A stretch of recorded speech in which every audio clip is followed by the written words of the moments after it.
and welcome to the Charleston Forum. We will now begin our program.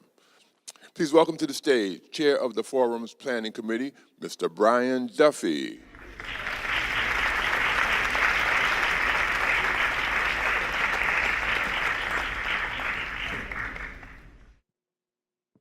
Mayor Tecklenberg, Charlestonians at heart, and all open-minded people of goodwill here and online. Welcome to the Charleston Forum. We have an exciting evening planned for you this evening. Like you, I know who's coming up here, but I don't know what's coming. It's going to be a long evening, though, and we want you to be comfortable. Feel free to come and go as you need to. The music hall has refreshments for sale in the back. We have Charleston's best food trucks just outside the door, and you can bring your food back in. You'll notice in the little window on the side that the Paula Boggs Band has CDs for sale, and all the proceeds there are going to Mother Emanuel Charities. But please be respectful when you come and go, and most importantly, while you stay. Respect is the foundation for our open discussion on race. So please respect the views of the people who are coming here to offer their views to you, none of whom is getting paid. If we don't have the baseline level of respect, then this forum can't succeed, and neither can any other. And I don't think I have to say it in this crowd, but I will say that anyone who is behaving in a manner that's disrespectful of the forum and disruptive of the forum will be shown the door and will continue on. But rest assured that we want all voices heard. If there's a voice, an idea, a perspective, a proposal that we can't fit into our 5 hours tonight, we do have an online forum coming live in the following months where we'll be inviting people to submit their own perspectives, their own ideas for how to make things better. And we'll welcome all of you to do that. There's more information in your programs about that. But from the start, and certainly tonight, this has been a true community effort. We could not have had something of this scale without the leadership and support of the families of the Emanuel 9, of the broader Mother Emanuel family, and of the city of Charleston. So thank you all for that. I couldn't keep your attention long enough to tell you all of the individuals who have helped make tonight happen. But at some point in the evening, please look in your program, note who the committee members are, note who the community partners are, and certainly who the sponsors are who have dedicated resources to give life to this forum. Now, there are also two incredibly talented women whose names don't appear in the forum booklet, the program, who I need to recognize. And first is Amanda Alpert Loveday. She and her crew at NP Strategy have made a successful forum their mission for the last 7 months. So thank you to Amanda and her team.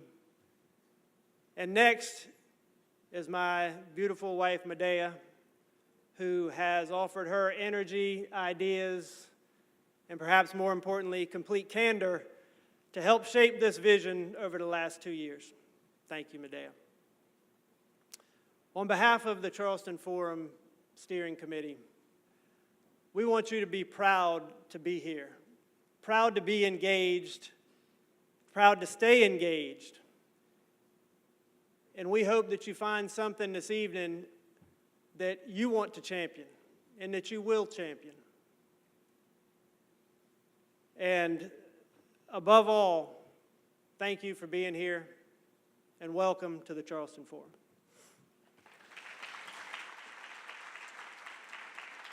And now, welcome to the stage, the pastor of Mother Emanuel AME Church, the Reverend Eric Manning.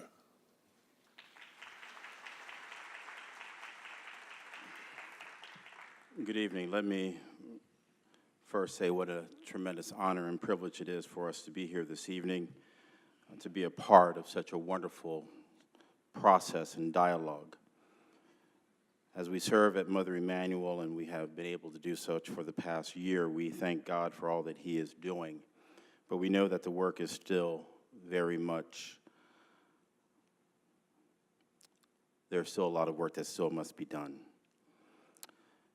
Brian, who was just out here a few moments ago, I believe, in the booklet that you have this evening, uplifted, and I just want to share with you that opening paragraph, because I believe that it encapsulates everything that we stand in need of for this evening.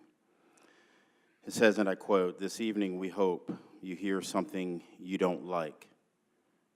We are seeking to identify issues and find solutions. Disagreement is inherent in this process, or no problem would have escaped resolution. We hope you receive that displeasing view with an open mind, however, recognizing that everyone comes to issues of race with a unique perspective." That last sentence says, recognizing that everyone comes to issues of race with a unique perspective. And I am prayerful that we will be able to do such, always in a way that we recognize our differences, because in our differences we find strength, we find healing, we find answers to the most difficult questions. There is a text that I would uplift this evening from Psalm 46. "God is our refuge and strength, a very present help in trouble. Therefore we will not fear, though the earth gives way, though the mountains be moved into the heart of the sea, though its waters roar and foam, though the mountains tremble at its swelling." The last verse of Psalm 46, verse 10 and 11 says, "Be still and know that I am God. I will be exalted among the nations. I will be exalted in the earth. The Lord of hosts is with us. The God of Jacob is our fortress."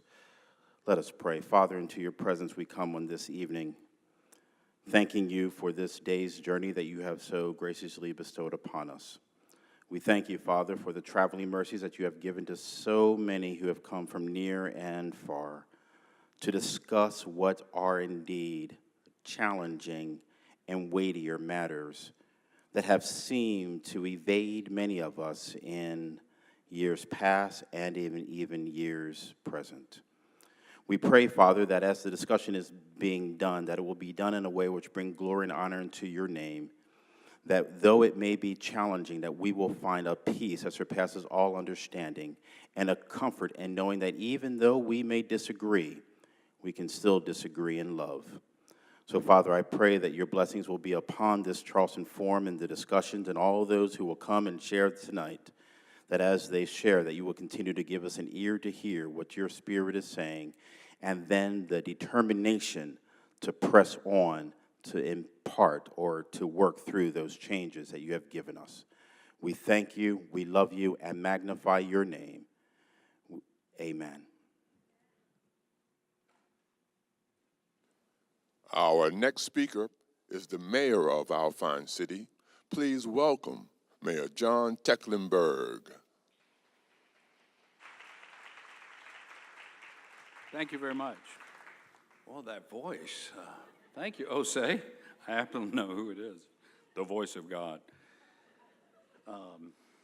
Welcome to Charleston, and welcome to the Charleston Forum on Race. It's always great to be with Reverend Manning.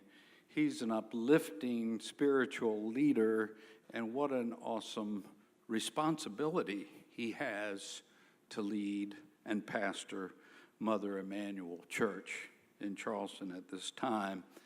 And I know Brian would not like me to do this, but I'm going to do it anyway. You know, there was a big committee and all like that that's been working hard, and many people. But folks, this forum is really the brainchild of Brian Duffy, who opened the program. And I don't know if did he walk out? There he is over there. Please give him another round of applause. So we're going to have a remarkable evening tonight of some music, but mostly thoughtful conversation and thoughts about our paths forward, our joint paths forward in Charleston, in our state, nation, and our world with regard to the issue of race. And you'll hear a lot of diverse opinions tonight and points of view, and that's the beautiful thing about diversity, is that we all have our own perspective based upon our own experience, and it's so important for us to get a diverse group together to hear different perspectives and different viewpoints. My own experience with the subject of race, of course, all of us, I guess, who grew up in this country and the southern parts of this country have a direct experience with race and racism. Although born in Charleston, and probably not a wise political thing for me to admit that I moved away from here for a little while when I was a child. My parents moved up to Orangeburg. And so I was living there in the 8th grade in 1968 when 3 young men were killed, were massacred, and many others wounded on the front lawn of South Carolina State College, then, now university, the Orangeburg Massacre. My parents became leaders in the community, helping knit Orangeburg together again after the fabric of our community had been torn apart. My dad went on the board of Claflin University, and my mom on the board of South Carolina State College. I remember DeQuincy Newman, who was the director of South Carolina NAACP, conducting meetings in my den at my home, drawing people together to try to repair the deep division and damage that occurred after that event. And then fast forward 47 years later, and I'm a candidate for mayor of the city of Charleston.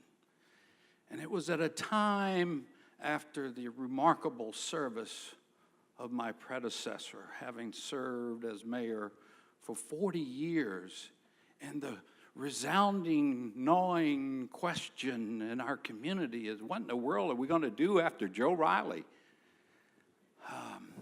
You know, he's taken care of us for so long. What's going to happen next?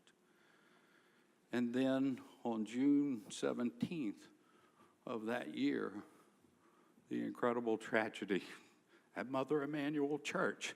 And I realized that the question had changed in this community from what happens after Joe Riley to what happens after Mother Emanuel. We're still working on that.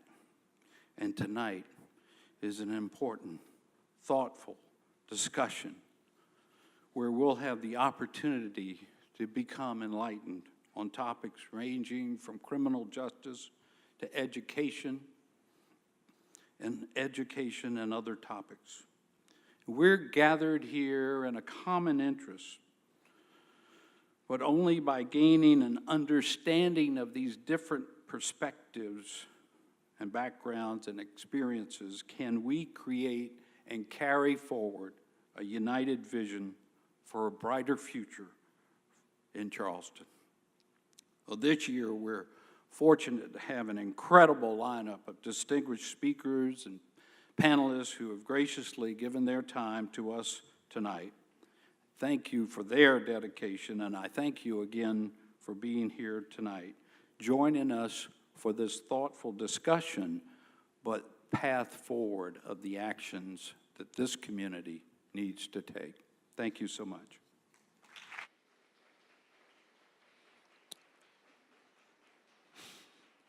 We will now have our first panel discussion of the evening.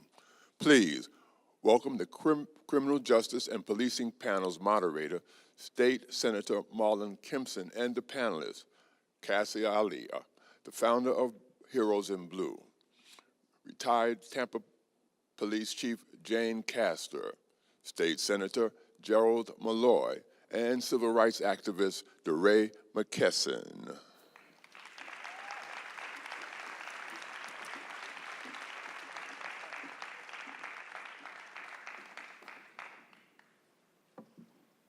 Good afternoon. Now, we got to do better than that in Charleston. Good afternoon. Are y'all fired up? Fired up? Give yourselves a hand. It is my honor to be the moderator of this panel on criminal justice and policing, and we're going to get right to it. I'm going to ask each panelist to answer this question, and I'm going to read so I don't mess it up. We are witnessing people all across the country committing violence for all sorts of reasons that they're willing to die for. Whether it's because racist views held by Dylan Roof, which is a case that brings us here today, distrust of police, as in Dallas last July by someone who was reportedly angry over police shootings of black men, or the frustration and detest of the political system as we saw it play out this week in Arlington, Virginia during the Republican baseball practice. Now, of course, we must take into consideration the impact of mental illness may have on these acts of violence. But even if we incorporate mental illness into the question, it's important to find genuine, truthful, and honest ways to curb, preferably eliminate, the tragic results of the conflict we've experienced for way too long. Each of you are leaders. This is the question. Each of you are leaders in your respective communities. What immediate steps can we take to stem this tide? We will start with our police chief, our former police chief, Ms. Castor. All right, thank you very much. I'm quite honored to be a part of the panel. Just for the audience's knowledge, I was a police officer. I was born and raised in Tampa, Florida, and I was a police officer there for 31 years. And I spent the last 6 years of my career as the chief of police in Tampa. And one of the things I know that no one will believe, because my mother herself doesn't believe this and tells me all the time about how violent our nation is. And the reality is that crime is lower now than it was in the 50s. But the problem is that you get to see these acts of violence for 24, 48 hours at a time. But certainly, none of us can deny that there have been in the recent past many more acts of violence, just as were described. One of what I feel, two things that we need to do, and I want to expound on those, is from a law enforcement perspective, we need to understand, law enforcement officers need to understand the individuals that we serve, and the citizens need to understand what law enforcement does.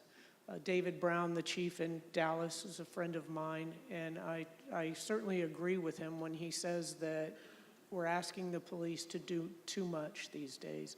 Police officers are mental health counselors, they're everything, addiction counselors, raising children, stopping crime, whatever bubbles to the surface, give it to the police, they'll take care of it.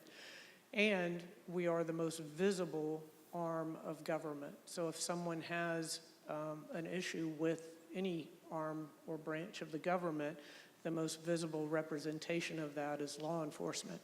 Now, there's a couple of things stories that I want to give from a law enforcement perspective. One is something that I talk about all of the time, is that there are 800,000 police officers in the nation. One of the unique things about law enforcement is that we are judged as a profession. If you look at public perception of the medical field, everyone holds doctors in high esteem. If a doctor kills a patient, and they say, well, he probably shouldn't be a doctor, but everybody still holds doctors in high esteem. If you look at law enforcement, something like Ferguson happens, and every police officer in the nation is personally blamed for that. And the same thing if an officer dies in the line of duty. So our public perception chart looks like an EKG chart. And we certainly accept that. But we have to understand the people that we are policing, and that's very important. You know, I, from my standpoint as an officer, can't understand how people have the fear of police officers when they're pulled over. People that say, if my son's African American, he gets pulled over, you know, you have to show your hands, you do these things. And I think, well, that's what I do as well. But then we have next door neighborhood, which I know a lot of people have, and a woman in my neighborhood posted a photograph of her 17-year-old son, saying my son's a good child, and he makes good grades. Chief, I'm going to have to ask you to wrap it up. Okay. All right, sorry. That's Yeah. okay. Can you But close it? the point there is that I would never have to consider doing that with my children who are 17 years old, because they are white males as opposed to. So that's one, is understanding each other. Number two is people, when you see something, you need to say something. If the individuals that come out after the fact about Dylan Roof saying he showed all of these signs, why didn't someone come forward and say that? And I DeRay. think that's important. DeRay, she mentioned Ferguson. I know that you are active in the national movement for social justice. Can you just piggyback on any thoughts you have along the lines of the question and offer any thoughts responsive to Ferguson? Yeah, so I'll start by saying it's an honor to be here, and it's always good to have these conversations we can't change and we don't talk about. Your question is interesting because you frame it in this couch of violence, right? And it's always important for me to differentiate between the violence that institutions and ideology plays out on people versus the violence of private citizens, right? So when we think about community violence, the violence that happens in communities, that is violence between private citizens, and we need to deal with that and the manifestations. That is different, though, than the violence of institutions. So what does it mean when there's institutional violence, when there's a country that injected a disease in a set of black people in Tuskegee and didn't tell them, right? That is violence. What does it mean when you don't allow people to read? That is violence. What does it mean when there's an officer who shoots a guy who's running away from him? That is the violence of institutions. And until we talk about that violence, like, I think we'll never move forward. Or we think about Dylan Roof as the violence of an ideology. What does it mean when white skin just means more to you than other people's skin? Like, that is violence too. When I think about Ferguson, the reason that we stood in the street, both there and in cities across the country, was because we thought that people should be alive today, right? That people can do bad things, and that the penalty for all bad things isn't death. And that if there's a penalty, there should be a process for it, and officers shouldn't get to decide what that penalty is. And I, too, am sympathetic that people have hard jobs. Like, that makes sense to me. But again, I think about Slager. I don't know how hard it was for him not to kill him. That doesn't make sense to me, right? And I don't think you need 200 hours of training to know not to shoot somebody running away from you. Just like Jordan Edwards, who just got killed in Balch Springs, Texas. The car was going away from the police officer. I don't know how hard it was, how many training sessions you need not to shoot a 15-year-old in the head, like, as he's driving away. That doesn't make sense to me. So that, to me, I worry about that. When I think about Ferguson and all the other cities, I think about protests as this idea of telling the truth in public. That we stood in the street to tell the truth with our bodies, that Mike and Rakia and Ayanna should be alive today. That we disrupted board meetings and commissions to tell the truth, that they weren't using their institutional power in ways that benefited the lives of people of color. And that I know a lot of people who are interested in, like, having a conversation about the world being a better place, but not having a conversation about how we got here. And until we talk about how we got here, I don't know how we move on from here. Interesting. Miss Alia, you want to respond to the question? It's a broad question, and I'll let you kind of have your way with any opening comments you have. Well, as with the other panelists, I'm immensely humbled to be here and to follow up on those two strong points. I look forward to this dialogue. I came here thinking, what can I add to this conversation here today? And if there's anything I can add, I hope that it's this, that I hope that we can seek to be more open to one another, that we can seek to understand each other, and I think that's where the basis of change comes from. When my husband was killed, he was a Forest Acres police officer killed close to 2 years ago in Columbia, South Carolina, and When he died, I felt called to speak out and say that if we're going to talk about this case, let's humanize it. Let's talk about the man that was shot. Let's talk about my husband. And, I'm proud. I think our local media is strong, and I think perhaps that voice, it changed the dialogue away from black man shooting white cop to talking about the humanity aspect of it, I think. And likewise, at the sentencing of the man who killed my husband, it was heartbreaking leading up to that case. It took many, many painstaking months and nights without sleep, but I found love and empathy in my heart for the man who killed my husband. And at that sentencing, I called for empathy for him. I said that I don't know his story, but there are too many things that can lead someone to a life of violence or crime or to those actions. And it wasn't just me. Greg's family also called for forgiveness. And if you listen to that case, and if you go back and look at the news, you'll see that it was a very forgiving situation, and that we were able to hear the tragedy of a man who shouldn't have been in that position, who had a strong family, who had a strong background. And what I said is that when it comes to these cases, we need to take each case and think about the humanity in them and hear those stories, because when one person dies, no matter who it is, we're all broken. When one person dies, there are no winners. We are all losers, and the only way that we can come together is by looking at how do we help someone, how do we find those that are hurting, who don't have enough resources, who are in pain, and lift them up and come together to make change happen. Thank you so much, Ms. Alia.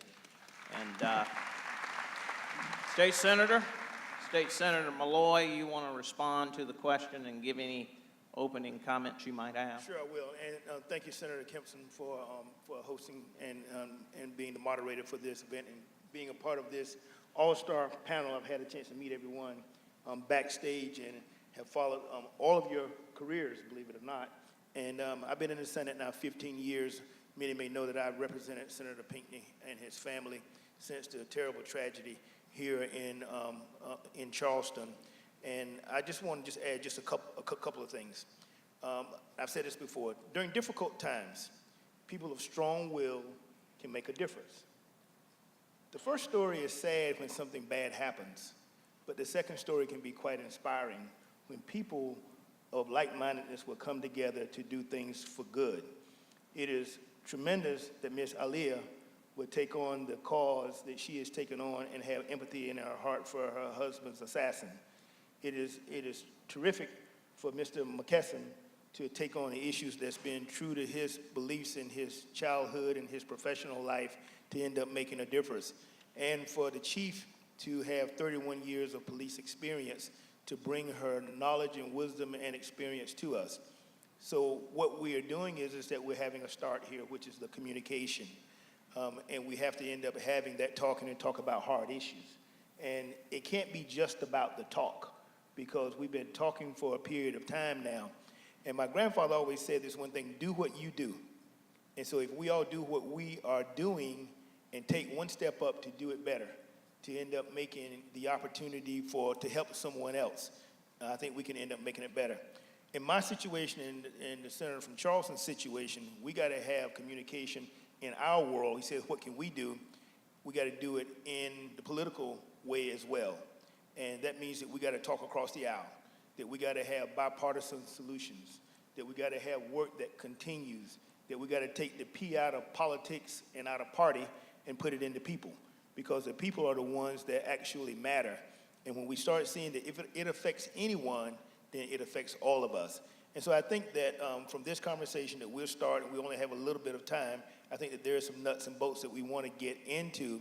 But I think from our particular situations, I think there's something that we all can do. But I'm not interested in so much what we say here today. I'm interested in what happens when we leave from here tomorrow. Thank you, Senator. Chief? And how I want to unfold this conversation, I'm gonna ask somebody a question, and if you want to jump in and sort of comment or question the panel member, feel free to do so as appropriate. Chief, statistics reported by the Charleston police reveal that Charleston leads the state of South Carolina in the number of public contact or investigatory stops which are police stops that do not result in a citation or arrest. These stops are often for minor violations, such as a missing tail light or brake light and a window tint too dark. And these statistics show that African Americans are twice as likely to be stopped as whites, and a significant disparity exists in the percentage of African Americans involved in these stops and their percentage of the population. Is this data indicative? This is a big issue in our community here. There was a meeting on it last night.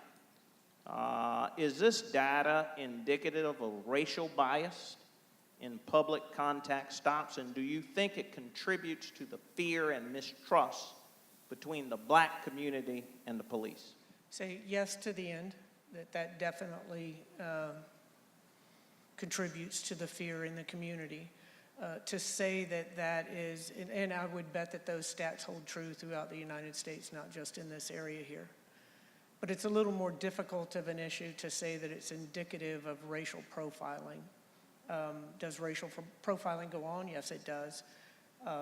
But you also have to understand that the way that law enforcement deploys their officers are that officers, it's in our particular community, where I'm sure it is everywhere else, they're deployed in a grid system. The higher the calls for service and the crime rate are, the more police officers you have in those areas. And so quite often you have more police officers per square block or mile in a congested city. So you have more of those in the lower income areas, more police officers. But that is an issue that law enforcement needs to be aware of. I know it occurs, and it's something that certainly needs to be addressed and needs to come to the front. I do want to respond very quickly to the incident about Ferguson. Every situation that you brought up, you're correct. No officer should have to be trained not to shoot somebody in the back. But a statistic that is not often known, for example, in my organization, we took 900 to 1,000 guns off of the street, off of individuals every year. So that's 900 to 1,000 armed encounters, potentially deadly force could be used. But our officers only shot or used deadly force 2 to 4 times a year, 4 being the highest, from 0 to 4 during the time that I was the police chief. So it's very rare that officers do use that, and if you have 800,000 police officers, there's a lot more good than the negative. And I agree completely that those issues were inappropriate and that the officer should be held accountable. That's what we don't do as well, as hold officers accountable enough. Senator Malloy, you've done a lot of work in this area. I remember one of my first committee meetings, it dealt with texting, and you made sure that the South Carolina law didn't include stopping a passenger and searching the vehicle as a pretext reason to search the vehicle. In other words, a police officer can pull a person over but can't use texting as the pretext reason to search the car. Talk to us about. Well, I think that, again, it's wherever you are is where you make your difference. And there's no person's an island, so you got to do what you do in your arena. And so in my world, practicing law, I had seen encounters that I wanted to make sure that we address as a policy issue. So on the seatbelt issue in South Carolina and on the texting issue, I made certain that we put the racial profiling component in it, and basically what we're doing is we collect the stats over at Department of Public Safety. And the question becomes so now we can tell just by race is that who they're stopping. What do you do with that data is the next issue. But I think that we want to make certain that if we had a reason that there was probable cause for a stop, we want to make certain that there had to be a bifurcated issue there. And so long story short is that we want to make certain that we can treat it from the law perspective as fair as possible. Now, from an educational perspective and a police perspective, that is another issue that we have to continue to address, because we have a distrust in the community some of police officers. We have some police officers that would believe and know that you have a person that would work during their career, and if it came down when something happened that was bad, they would come out and say, this would never happen. But when they see it on camera, then they say, okay, well, it did. And so those are the types of understandings that we have to end up getting to. I know I went outside your question, but I wanted to respond in that way. I appreciate that. And I'm coming to you, DeRay, if you want to respond. And then, Ms. Alia, I got a question for you. Did you want to respond to this? Yeah, just DeRay? Just three quick things. One is, and I am, again, sympathetic, and I've been on a lot of panels with the police in the past 3 years, but I'll say that, like, you don't get an award for not killing somebody, right? In the same way that I was a sixth grade math teacher, and I didn't get an award for not, like, flipping out when one of my kids didn't understand fractions, right? Like, it was expected that I wouldn't flip out, that I would, like, show up the next day and I'd teach fractions again, and that was, like, the expectation. So I'm never swayed by the police presenting data that says, like, you know what, we actually didn't kill people. And you're like, well, okay, like, you shouldn't kill people, though. Like, the expectation is that you are able to do your job in a way that doesn't damage or harm communities. And again, we've seen time and time again when white people have posed a danger to society that there are many ways that we can de-escalate. But with black bodies, it's like the only way to de-escalate is by killing people. And, like, I just won't accept that. And I say that as somebody who has met with President Obama about this, the White House Task Force on 21st Century Policing. Like, we've seen that there are solutions in this area, and I just, like, won't accept a pat on the back. I won't do that for the police because they just didn't kill people. Like, that is sort of odd to me. The other thing is the way that when we think about the data is that I don't know how much data people need to believe in racism. Like, it's like people's stories aren't enough. The data shows it's racism, and, like, the way that we explain it to sort of make it disappear is fascinating to me because we don't do it with white people. So when we look at, like, education statistics and it shows that white kids are outperforming everybody, immediately white people are like, the kids must be smarter. It can never be like they're better resourced. Like, there's a history and a legacy that, like, has led to this. And when we see black kids underperform, it's never that they are just under-resourced and that they come from a legacy where they weren't allowed to read. I'm a third-generation reader. My great-grandmother was the first person in my family who could read. That's wild. That is wild. And, like, I just don't know what it looks like when we will explain those things away. Like, that is sort of fascinating in terms of when we think about moving forward. Thank you for your response. I'm going to cut you off. I know you had a couple of more points, but Miss Alia? Yes. Alia. Miss Alia. I'll respond to Fred. I said that before. It's Alia. I know your husband, you mentioned this in your opening comments, was a police officer who was shot and killed in Columbia in 2015. A lot of the initial news, as you mentioned, focused on a black man killing a white cop. Can you talk to this audience about the problem that creates, or whether that creates a exacerbating division between police and communities of color, and talk about your organization, Heroes in Blue, and how it's addressing the polarization issue along these lines. Absolutely. First of all, I would say I would hope that someone would celebrate. If I were having to teach fractions to middle schoolers or high schoolers, I'd probably lose it every day, but that was a good point. Yes,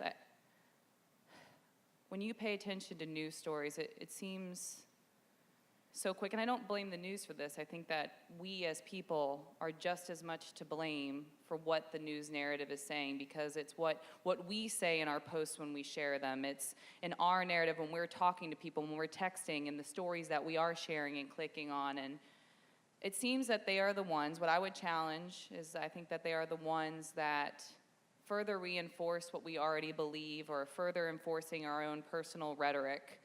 And so when Greg died, I wanted to speak out and say, this will not become just another statistic. This will not just become another case of either an officer being shot or an officer shooting someone. And I think that that should apply to all cases where we should celebrate, or at least celebrate and honor the lives that were lost.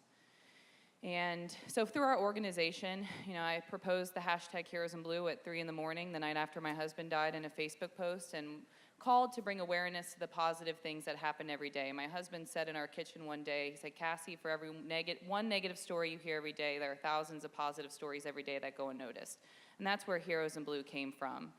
And I very much believe in, there is no doubt to anyone that I am a proud I'm a proud wife of my husband, I'm a proud law enforcement supporter, but I also feel very deeply appreciate the continued discrimination that exists in our country. And I think that in all stories that we share and the things that we pay attention to, we need to be thinking about who are the people that are involved in their story. We can't make each story just another statistic. We need to humanize, no matter what it may be, that there are lives that are involved. And I think, going back to the point about the statistics, about the stops, I talked to a lot of officers leading up to this panel about those numbers, and it was interesting because there were so many different answers that were presented.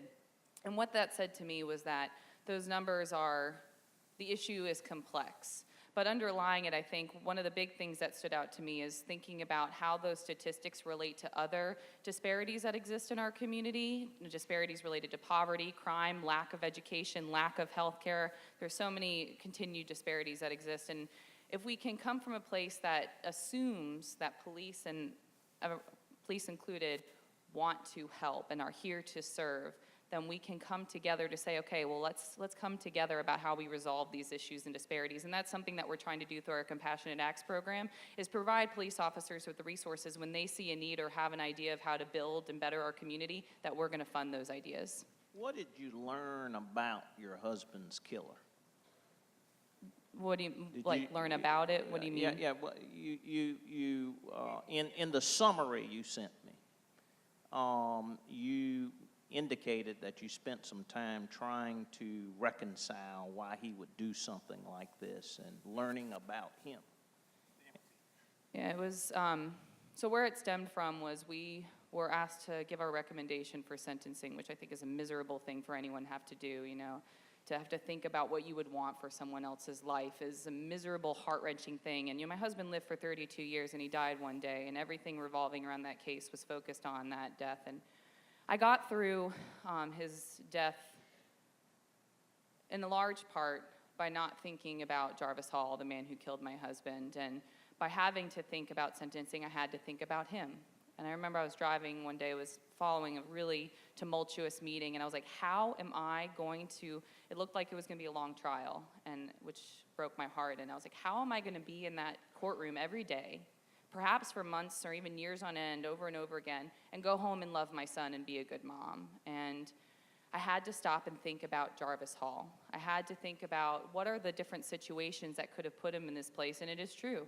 There is more, black men in our country are more likely to lead to a crime of violence, and it's because there are a lot of systemic factors in our community that can lead to that, and there are a lot of things that can put someone in that position, and that didn't seem to be his case. And the fact is, we don't know his story, and we have to start to think about that and find peace. And because we are open, I think we are able to hear the tragedy, an immense tragedy for a man and his family and their loss as well.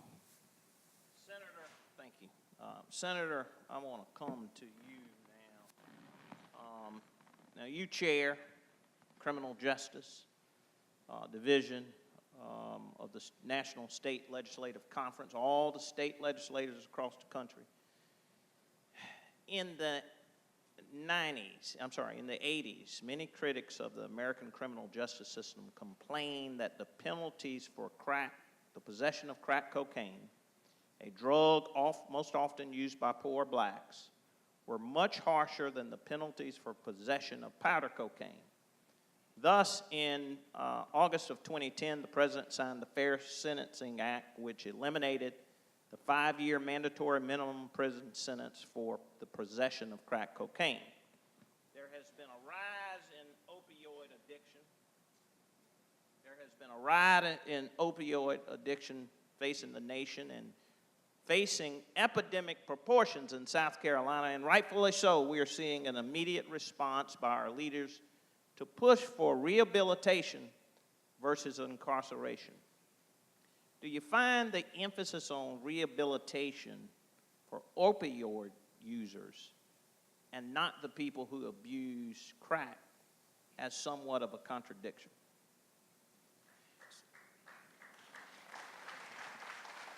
It's a lot in that. It's a lot in that question.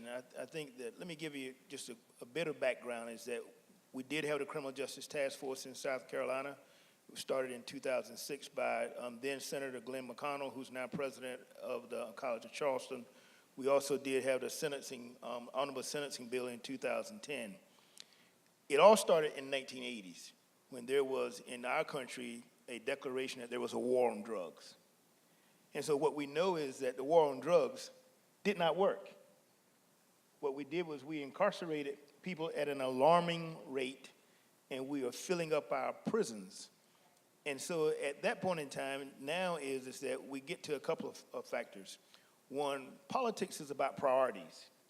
The data matters because it is a tool. It is not the thing that we can see when someone shoots someone in the back. We can see that these things that we know. But in the General Assembly, when we are talking about issues, we got to be able to end up having some evidence-based criteria, and it's just used as a tool. It is not totally convincing. It's something that we end up having to have. The 80s, the war on drugs didn't work, and so there was a determination that needed to be made at some point in time whether we were a rehabilitative society or lock-em-up society. The truth of the matter is that we're not going to pay to be a lock-em-up society. And so what we found in South Carolina is that the number one incarcerated offense in our Department of Corrections, you know what it was? Low-level drug offenses. And so, you know, we didn't do what Maryland did. We didn't decriminalize marijuana, but we added administrative surcharges and conditional discharges so that the people can get to work, and those can end up having some ability to be able to pay their responsibilities because we made it a crime. The problem is that we needed to become smart on crime at the same time as being tough on crime. Some wanted to be tough on crime, but you also got to be smart on crime. And right now, what we have is that we have 6 prisons that have been closed. Getting down to your question is there an emphasis on it? There's a lot of discussion about it. And the thing is that, but it's important for us to be gatekeepers of the system that we have. I think that behind the question is that it's racially based in a lot of the usage in some people's, submissions. But at the end of the day, what we have to have is that those folks, they need treatment all the way around. And what we've done is that we've added all to try to put them into trafficking statutes and put mandatory minimum sentences on when we're filling up our jails. And all of a sudden, they eventually get out. We don't have a tool for the criminogenic factors to have them to put back into society. And so the emphasis is coming on it. But the issue is now is that crack cocaine, powder cocaine, and our bill that we passed, they're all equalized now. And so the weight is the thing that we end up considering. The federal government obviously could take some lessons from what has happened in the states because they got low-hanging fruit and they got the sentencing guidelines. And what you have is that you have a lot of people that are incarcerated there for low-level drug offenses, for long sentences, and they should not end up being incarcerated for that period of time for those offenses. Let me get a 30-second. I was there during the crack cocaine epidemic, and I can tell you that was the destruction of many African American communities, and that those laws weren't passed in a discriminatory manner. It was to try to get a grip on that. I personally witnessed families that were destroyed one after the other. It hit like a tidal wave. And hopefully, instead of being discriminatory, it's more that we've learned that you can't arrest your way out of any situation, that especially with drugs, you have to look at rehabilitation. The end result was that those that were getting incarcerated was a disproportionate number of African Americans because it was the type of drug that was in play. Now it was prominent, and now, as we saw this past year, that there was an attempt to end up putting the other drugs into the trafficking statute, and the trafficking statute is just outdated. DeRay, this question is for you. You're an organizer You're a man of many different skills in terms of your organization. Black Lives Matter, instrumental in several protests, Michael Brown and Alton Sterling, and you founded Campaign Zero. Many states have passed legislation mandating body cameras for police officers, including a bill that Senator Malloy and I sponsored in South Carolina after the shooting of Walter Scott Jr. by a North Charleston police officer. Do you think this tool has been effective in providing transparency and accountability for police officers? Yeah, so when we think about solutions, I hate talking about body cameras just because body cameras is like the hot topic. People think body cameras are going to change the world. I think that body cameras are one of many things that can be solutions. Some people are doing fascinating research about using the audio from body cameras to detect aggression in officers, so not just using the video at the site of trauma, and I think that is really interesting. We think about some other stuff that'll be solutions. A lot of the police union contracts around the country protect officers at all costs, so there are contracts that say that the officer has to be disciplined in the least embarrassing way to the officer in the department. And you're like, I don't even know what that means, right? Like, what does that mean as like a clause in the contract? Do you think about places like Chicago, where the officer's disciplinary record is destroyed every 5 years? It's like, what does that mean as like a public servant when your discipline record is just destroyed, right? So I think there are a host of things that can be solutions. I think the body cameras are like an easy thing for people to think about. It does tip us off to think about this idea of surveillance and what does it mean that we put people in communities, or police in communities. So body cameras can be a bad thing in communities where you think that a police officer should just be on every corner. So I remember when we met with Valerie Jarrett in the White House, and she's like, DeRay, community policing. And we're like, Valerie, community policing is race-based for a lot of us, right? That like in the most affluent part of Charleston, and I haven't been here much besides for the protests, I can bet my everything that it's not like flooded with police officers just like in people's neighborhoods. But in the poor neighborhoods, this idea that like they need the police, that if the police aren't there, violence will ensue. And that is a really race-based way of thinking about like how we place police in community. That it's not just the data, because the reality is the data is not, like, think, in white homes, domestic violence is underreported. Now the heroin use is not a crime, it's it's a health condition, which it should be. Both my parents were addicted to drugs, so that makes sense to me. But think about how the crimes just aren't reported in white communities. So it's not that the crime isn't happening, but it's like when Timmy gets pulled over for drunk driving, he is like escorted home, and Daquan is arrested, right? So it's not that like the crime didn't happen, it just isn't being reported. So when we talk about this idea that like we're putting police where the data shows, it's like, well, that is, I think, an easy way to think about it. I don't know if that's the most real way. Chief? That is not true. I mean, that makes for great headlines, but I would like to know if you have you ever ridden with a police officer? Have you ever gone out on a ride-along? I've been with police officers, not on a full ride-along. No, I'm talking about going out on duty with a police officer to ride along. Have In you any community in the nation, you can ride along. Have you ever performed an open heart surgery? Have I ever what? Have you ever performed a surgery? I'm just asking because you probably have thoughts about what makes That's unreasonable. What I'm No, saying because is you probably that have thoughts about what makes a good doctor, but you No, haven't performed a no, surgery. what I'm saying I have thoughts is- about what makes a good officer, and I haven't gone on a ride-along. Okay. What I'm saying is that we need to understand each other's, as Sir Robert Peel, the founder of law enforcement, said, the police are the community and the community are the police. We have got to understand each other.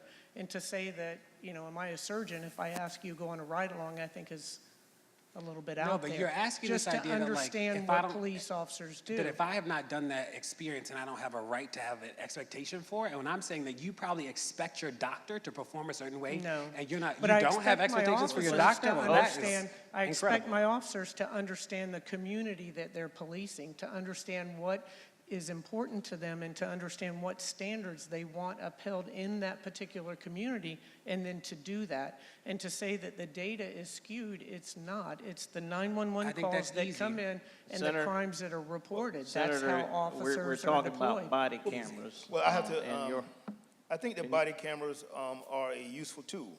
I think that that there's a couple of things that happen is that it protects the officer, it protects the citizen, and it protects the truth, because you end up having to seeing a picture when Senator Pinckney gave one of his last speeches on the Senate floor about doubting Thomas, and it was after the Walter Scott shooting, and he gave a great speech about the fact that he would not believe that he was the living Jesus till he put his hands in his side and felt the nails in his hand. But people will end up believing a picture whenever they see it. And a lot of times I understand the pros and cons that it relates to body cameras, but what happens is this, is that there are a lot of things that have occurred that we don't see and that we don't get a chance to end up using it when it comes to court. Let's use, for example, Walter Scott. It was not a body camera, but it was a camera. And so there's a question for the chief and a question for everyone else is that, would the forensics proven the case notwithstanding? And then, so we would like to think that it would. Chances are it would not. And so the issue becomes is that, is it an effective tool? Yes. So when we passed the body camera bill in South Carolina, it was the first in the country that would be it would have a mandate for body cameras. And I can tell you how it started for me, and this is great to share the stage with Mr. Mckesson. My son Donovan, who's in the audience, wanted to come join you in Ferguson. And we sat around and we said, no, you can't go. And he said, I don't understand why. So it was more of a mom decision than a dad decision.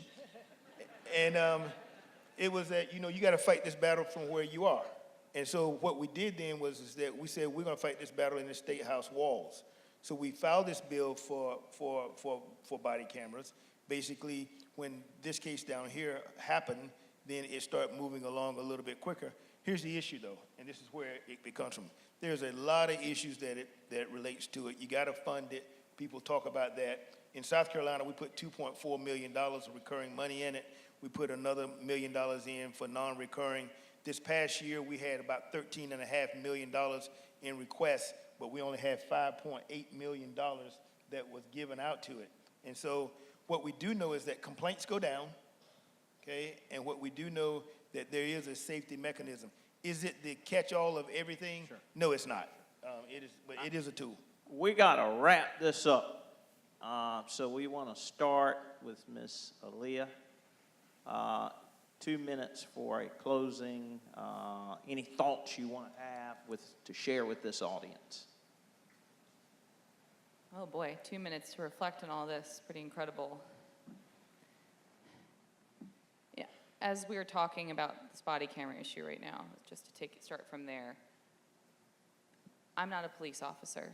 I can't speak to the statistics. I can't get into a debate that was happening on stage here today. I do know when I've talked to police officers about body cameras, they continually say that they're open to them. And in fact, when I talk to police officers about many suggestions for new policies, they're very open to them. When I talk to some, South Carolina is a very rural state, departments no larger than 8 to 10 for many of them, and when I talked to one small department in particular, it was like, we would love to enact our body cameras more, and we need more money for infrastructure for how to implement them. So that's I think, an example of the complexity of this issue, and I think that overall, when we're thinking about what these issues are here tonight, and we're all here because we're passionate. We're passionate for change, and we want to see change, some of us for different reasons than others.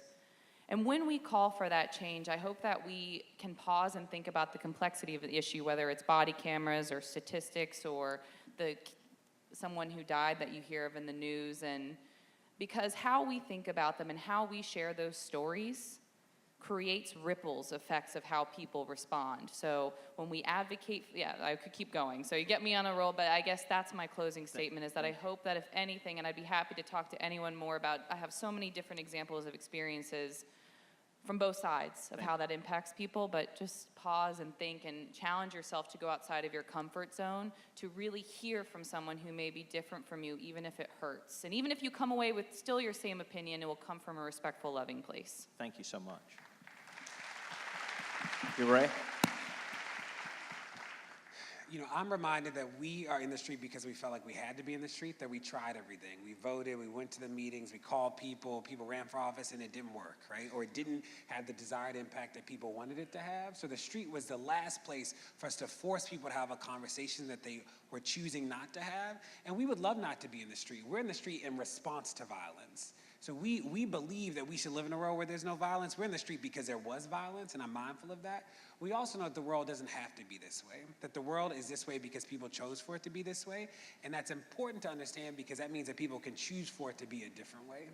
I think about my experience as a 6th grade math teacher, and I taught 6th grade, it was great. 7th grade is puberty and deodorant, and it is bad, but 6th grade was amazing. And one day, my students were like, I want to go to gym. And I taught 90 and 120-minute classes. And I let them go to gym early this one day, and they came back. And I was like, why are you back?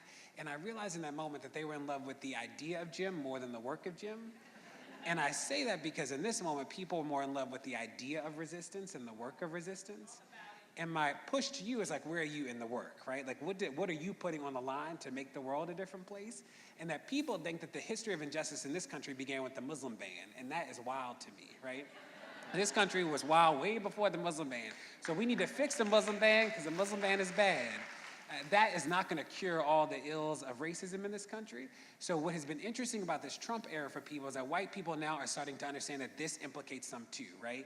Losing Obamacare is going to implicate a whole lot of people who didn't believe that the country could be a bad place for them and are now seeing that happen. So my push to you is, where are you in the fight? Thank you. Senator Malloy.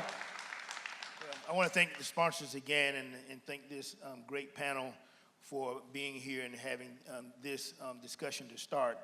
And so I'll start by being with them and talking about, you got young people here, you got law enforcement here, you got a person that's been a victim here, you got a person that's been in the political arena. And what we have here is this, is we got a lot of young people that's out there. And we were talking about the Brown decision not too long ago. And there were some young people in the audience. And you know what they thought about? They thought Michael Brown, Ferguson. But in truthfully, we were talking about education, Brown versus Board of Education. What does that tell us? It tells us that there's a lot of worlds out there. There's a group that saw civil rights in the 50s and the 60s, and you see young people that are seeing what Mr. Mckesson saw and witnessed and was a part of back in Ferguson, I think in 2014. And so the same issue comes then and now and things in between. I had something that I came across, and I think it fits into what we're saying. This is by Dr. King. And we have to keep in mind that Dr. King was also a little radical at times, but he was also a peaceful man. But this was in his letters from the Birmingham jail. It said, human progress never rolls in on wheels of inevitability. It comes through the tireless efforts of men, and I would say women as well, willing to be co-workers with God. And without this hard work, time itself becomes an ally of the forces of social stagnation, meaning not doing anything. We must use this time creatively in the knowledge that the time is always ripe to do what is right. And so we can talk about it and say what we're going to do, but the work becomes in later on is that where do we go from here? So we need to be full, hungry, and in need, and to know plenty, and to ask for more, and to do more, all at the same time. Thank you, Senator. Chief Castor. I will make mine very brief. 31 years in law enforcement. A couple of things that I do know. One, we can't draw a line in the sand and just continue to lob bombs back and forth at each other. That there has to be that conversation that some think doesn't work. I believe that it does. I can tell you that I've seen too much death. I've had to go through the hospital doors many times and tell families that their loved ones weren't coming home from duty. And I've also had to knock on too many doors to tell families, mothers and fathers that their children weren't coming home. And in the final analysis, really the majority of those deaths were for no good reason. And one of the things that I know in law enforcement, and I tell everyone, it all comes down to how do you treat people. And our mission at the Tampa Police Department was that everyone without exception was treated with dignity and respect. And you've got to understand each other. Understand your police department and what they do to serve you every day, and expect that your police department understands and hold them accountable as well. Thank you. Thank you. Thank you so much. I hope you enjoyed something. And we get ready to get fired up. Fired up. Thank you so very much.